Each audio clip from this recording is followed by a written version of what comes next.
I'm Nick from vireengines.com. So I've got a customer at the moment who's had a disaster in Sweden, and he thinks it's impossible to damage a gearbox which arrived like new because of incorrectly adjusted linkages. I'm going to show you how this happens. So what we have here, this is actually a 7 horsepower engine I'm building. This is a nice place because I haven't finished the gearbox yet. I've got an old gearbox which is dirty. You can see that, it's rusty.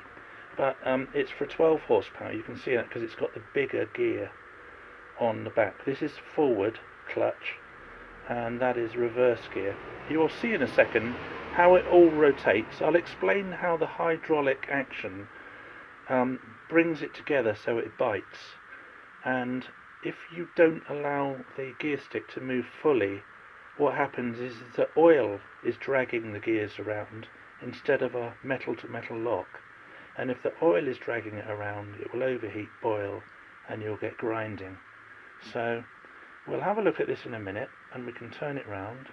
This is the gearbox casing I've completed. You'll see in there is this lever, and that's what pushes the clutch cone along, and it's outside. There's a shaft here, and I can drag this out and show you. 3 O-rings. I haven't greased this yet because I want to show you how it works. But the lever is on the outside of the box like this, okay?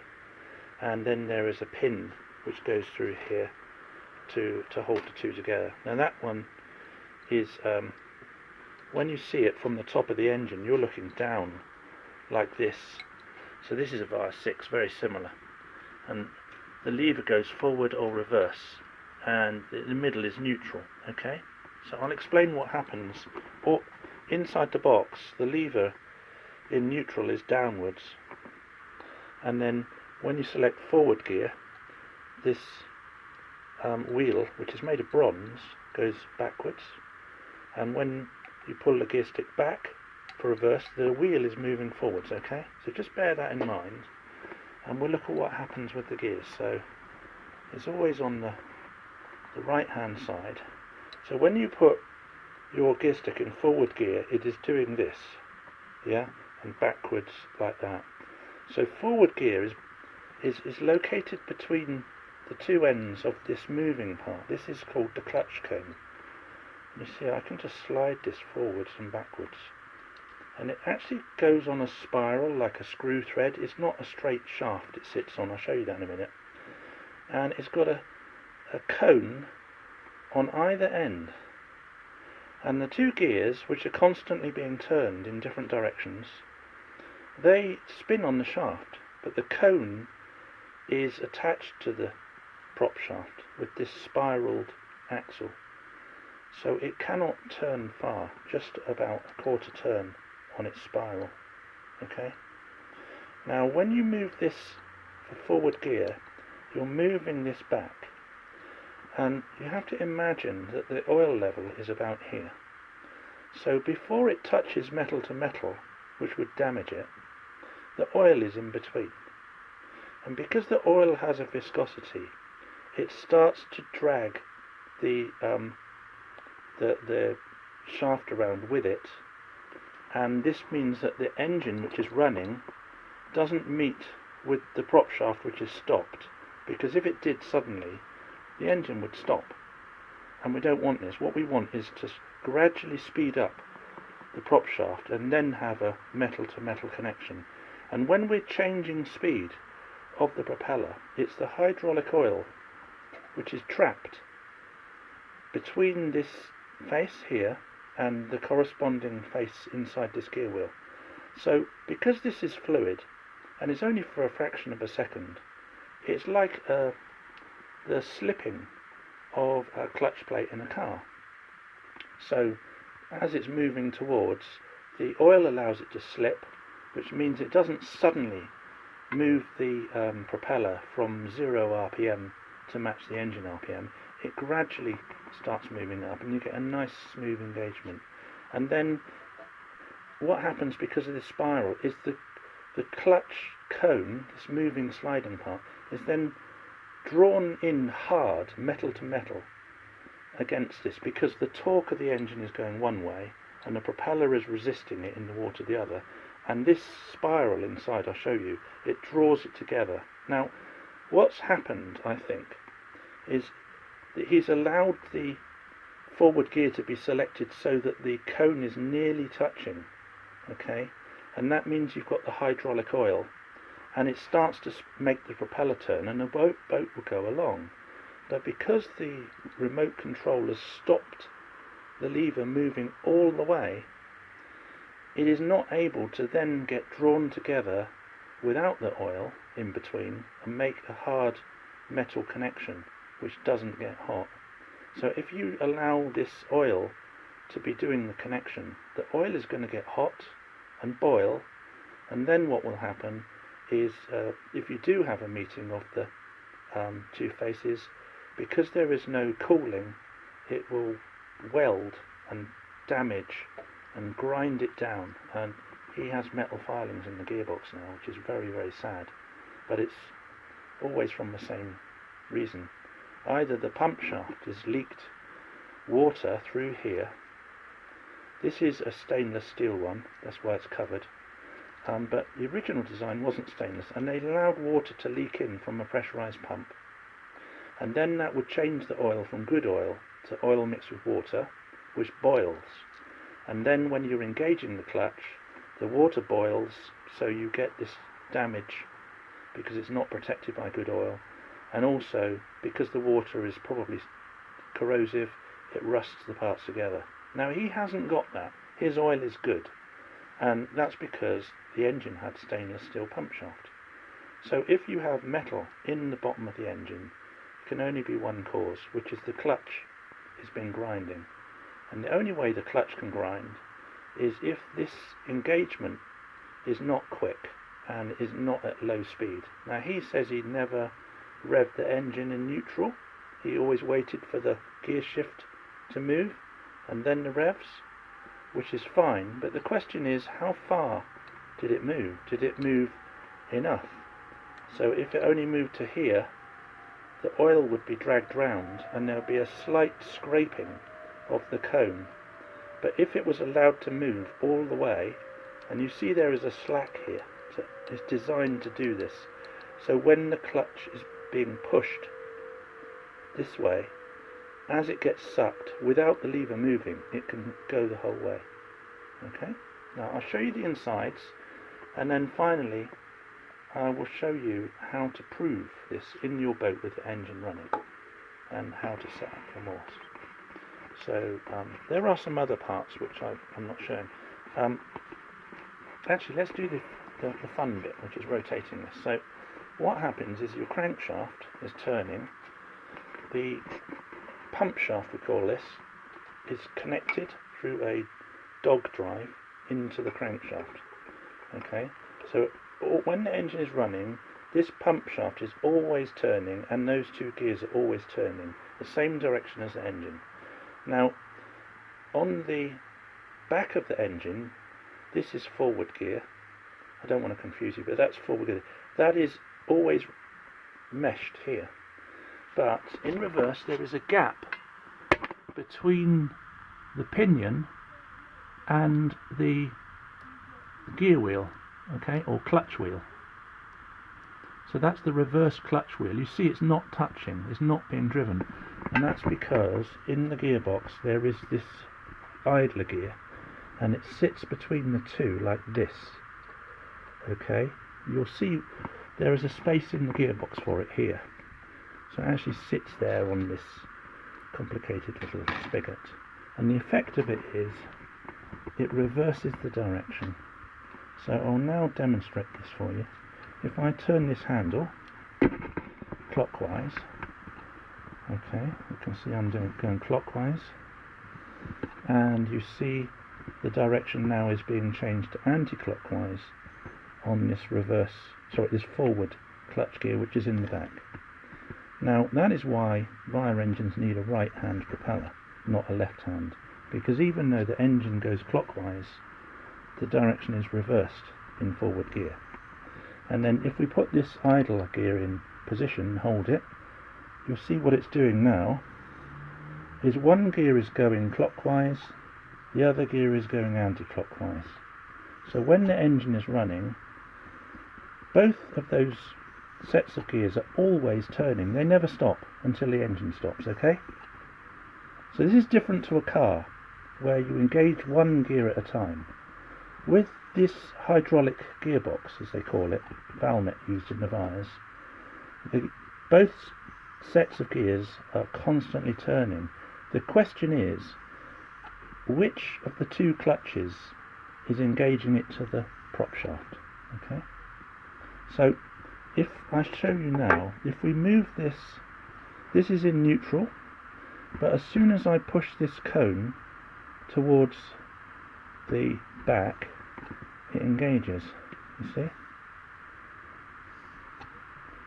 That would be going in the opposite direction. And of course you've got your prop shaft here. I'm just loosely put this on here. If you don't mind, I'll take it off before it falls off. Right. And then if we pull the gear lever backwards for reverse, the wheel is pushing this way and it will disengage as long as we're at low revs. There's no significant torque. And then I need to put that idler in, don't I? Have I got enough hands for this? So if that, I use my little finger to push the clutch, and you'll see what happens.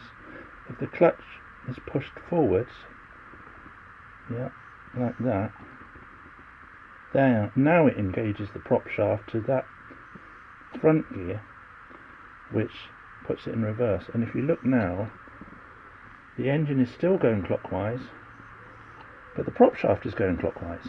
So that is reverse direction now, selected. Okay. Now one interesting thing I figured out, you can test this in your boat. When you get to this position where the gears are locked together, you can feel it. If you have the engine running, you can disconnect your control cables and just use the gear stick with your hand, please. And with the engine running, you look to see how far forward or how far back this bite point is. The bite point is when the clutch is making metal to metal contact. It cannot go any further. So without the Teleflex cables, it's going to be able to go where it wants to, and it will get sucked into its full travel either end, and you make a note of where those two positions are. That is where the Teleflex cables must allow it to go. If it needs to go here, but the Teleflex cable will only let the gear stick go that far, then what will happen is this cone will not be allowed to travel completely to bite. It will have instead a thin film of oil between the metal, which will soon vaporize because of the heat, and it will allow metal to metal grinding of the two halves instead of them locked together where they can't grind. So that's why you need to find the bite point before you connect the Teleflex cables. Okay.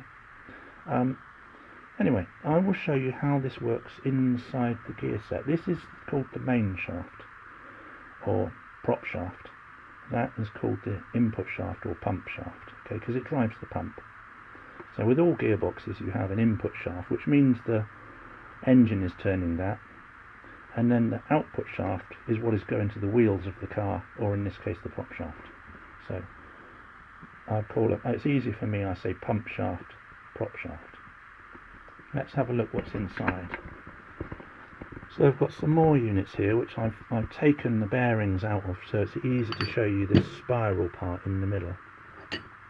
So there we have the same assembly, only I've removed the bearings, so it comes apart easy.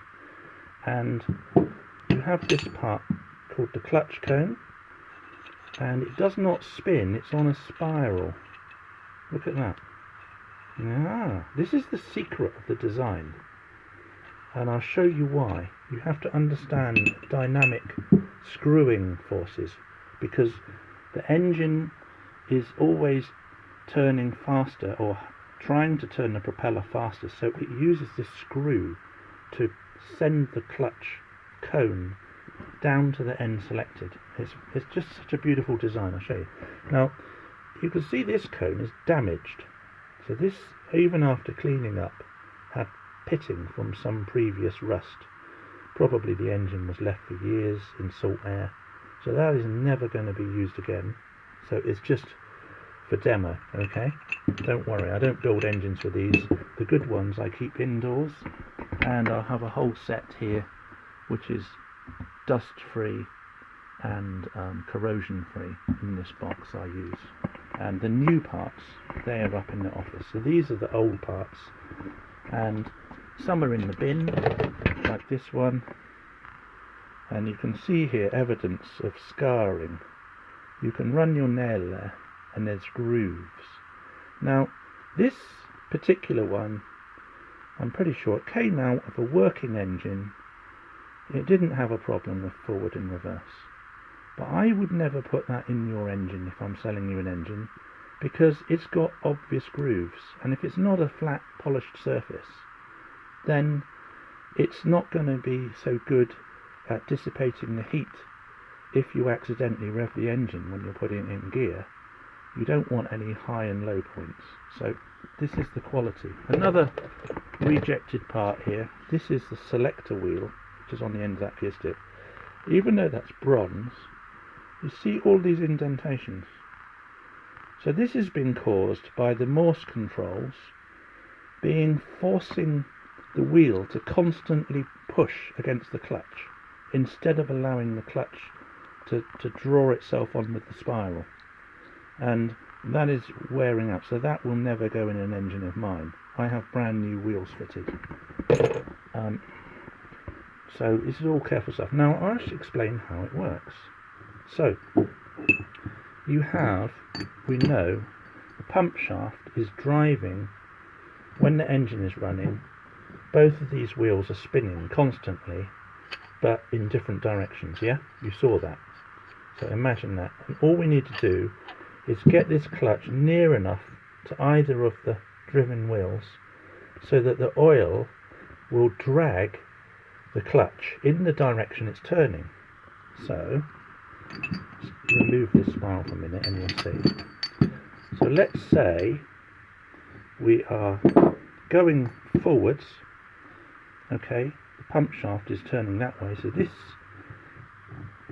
gear is the forward direction gear, is constantly turning like this, yeah, and we move this close. Now the oil, so remember the prop shaft is stationary, but this is going in this direction. So as the oil is dragged between the two parts, the clutch cone is going to try to rotate with it because of viscosity. Okay, when it rotates, it is on this spiral. Okay, so if it is rotating this way, you see what's happening? It's driving the two parts together. This is fixed on bearings like this. Okay, this wheel cannot move left and right, but this cone can. So what happens, as soon as this touches the oil between, it is driven together hard, and you get a metal to metal lock, and there is then no heat and no scraping. You can drive for hours like this, and this will be cold and it will never damage it, because this time where the oil starts to drive it and it immediately gets rotated with the spiral towards the gear is very, very short time.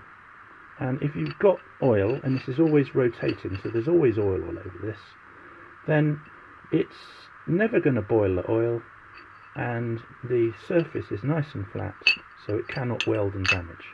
So that's how it should engage. And the same is true for reverse. So let's see what happens in reverse, okay? I'll just take off this forward gear for a minute. Right. So in reverse, the engine is turning clockwise, and because the idler gear is reversing that direction, it is turning the reverse gear all the time in this rotation. So the reverse gear goes clockwise all the time inside the gearbox. When you push the clutch cone towards it, okay, it is going to be dragged round with it in a clockwise direction. And now look at the spiral. You see what's happening? If that is turned clockwise, it comes towards the gear clutch. Yeah, so the two parts are forced together, metal to metal, very quickly once the oil is dragging them. Now there is something that can stop it moving together completely. There's only one thing that can stop that finishing metal to metal, and that is if somebody holds the gear lever so it cannot travel far enough. And that is what's caused these disasters, I'm sorry to say. So if you change the engine and gearbox and you do not adjust the travel of the gear lever so it's free to go fully forward and fully reverse, then it may be holding it close but unable to lock in gear. And that means instead of rotating together like this, it's slightly apart and you'll hear a scraping noise. Let's just move this up close. Yeah, you see that is slipping.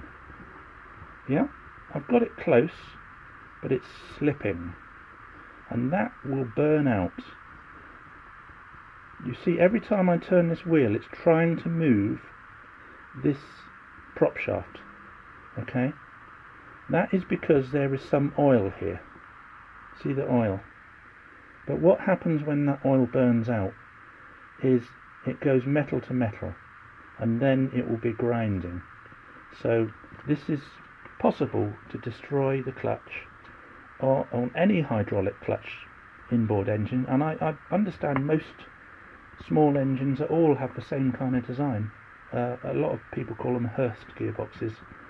It's a very nice design if you have a hand shifter, but if you have remote controls like Teleflex, this sort of thing, you know, and cables, then it's possible to be damaging it even when the boat's going along. Now I'll give you a test you can do to prove this.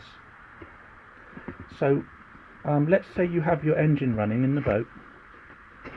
Disconnect your cable from the gear stick, right? Put the engine in reverse, okay, and obviously the propeller, it will lock and the propeller will turn. So if it's going clockwise, it will be going also looking from this direction clockwise. So that's reverse gear. And I'm saying this because I know this customer's damaged forward gear. So let me prove this in reverse gear for him.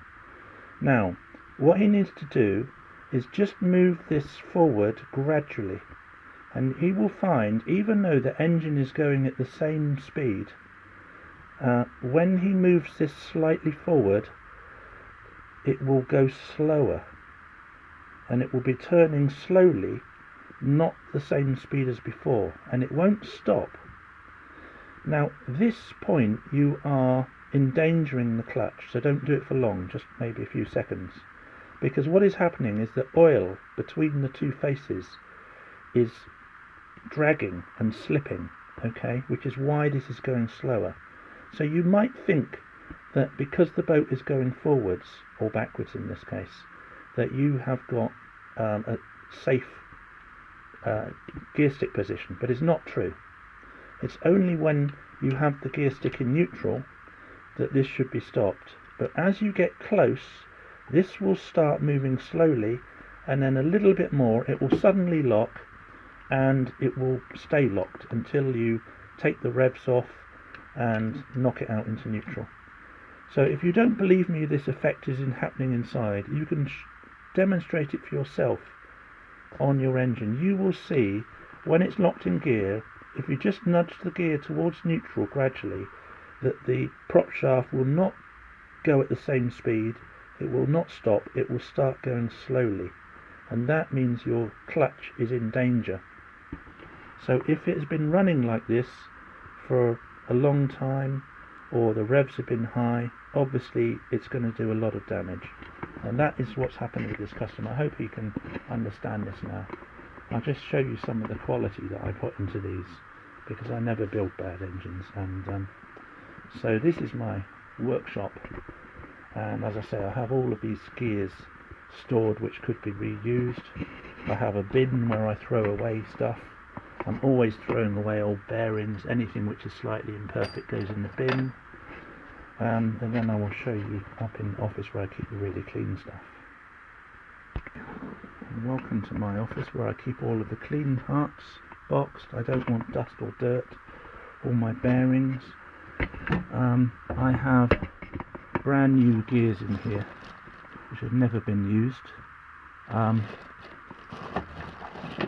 So I don't need to reuse a bad gear, and I wouldn't. And I have clutch cones which have been made polished, which can be reused. And what I do is, when I get a clutch cone, I don't just fit it in the engine.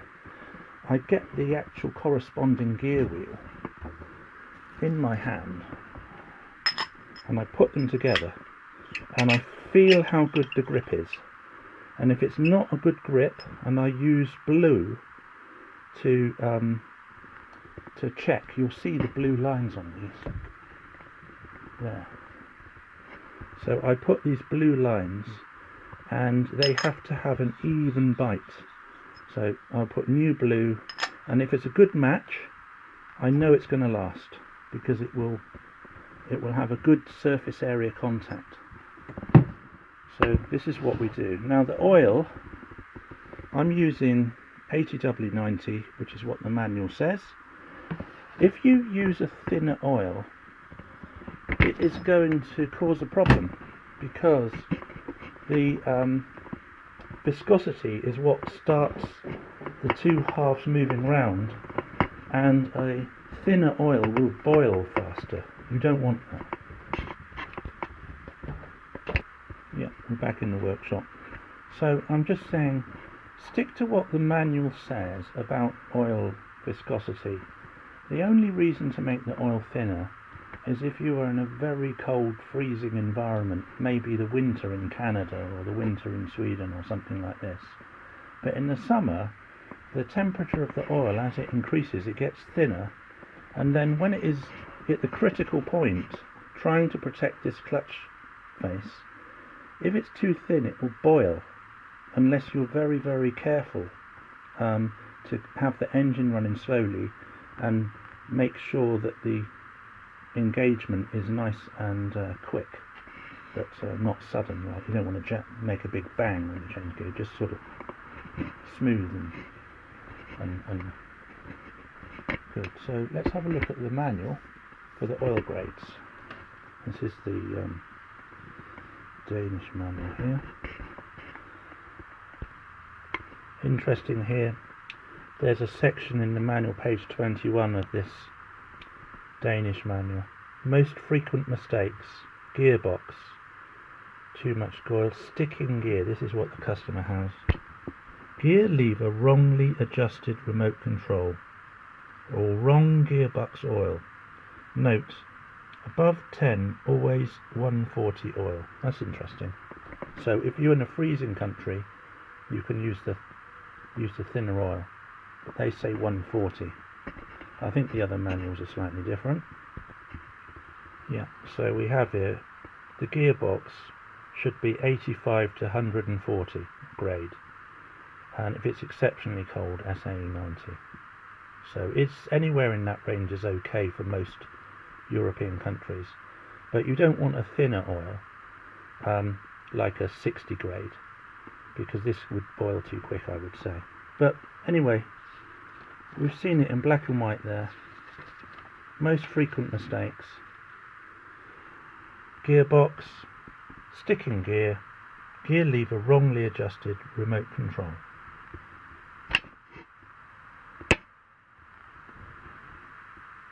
Sad but true. So hopefully he believes me now. It is possible to damage, even it says in the manual, you can damage the gearbox by wrongly adjusting the remote control. Anyway,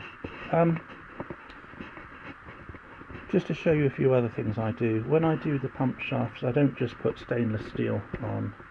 I put triple seals in instead of double, with stainless clips and white grease all through, so it will never go wrong like it did originally. All my seals are SKF double lipped ones, not like the original seals, so they're even better. Everything is cleaned up and primed and then top coat or lacquer. I even do the oil pieces red, so you know where oil is something to do. And the only tricky thing to do if you're changing the gearbox is to have some of these shims so that this shaft, the output shaft, prop shaft, doesn't move backwards and forwards, because these bearings need a little bit of clearance. So you screw it together and then you say I want a little bit more or a little bit less play, and then what you do is just pop this out and show you. When you've taken the gearbox off, that is out of the way, and you'll see there is the female part of the thrust bearing, and you take this out, you put a big nut in here and lever it out with a spanner end, and behind there are these little brass rings, so you change those, and all you do is you measure them and calculate if you want a thinner ring or a thicker ring. You see these in thousandths of an inch. That one's about 15, that one's about 8, there's a nice thin one, 8, thicker, they vary. So you have to measure them, change the thickness, and then when you reassemble the gearbox, you've got exactly the right clearance fore and aft of these thrust bearings. So that will be cleaned up and inspected. I don't know if it can be reused or not, to be honest, but it's nice, isn't it? I've just done a few bits of wood for you so you can see how it works, because frankly when it's in the gearbox it's a bit difficult to see and understand, but when it's out like this, I think that's really cool, you know. And if you study the manual, I studied the manual, I couldn't understand this gearbox.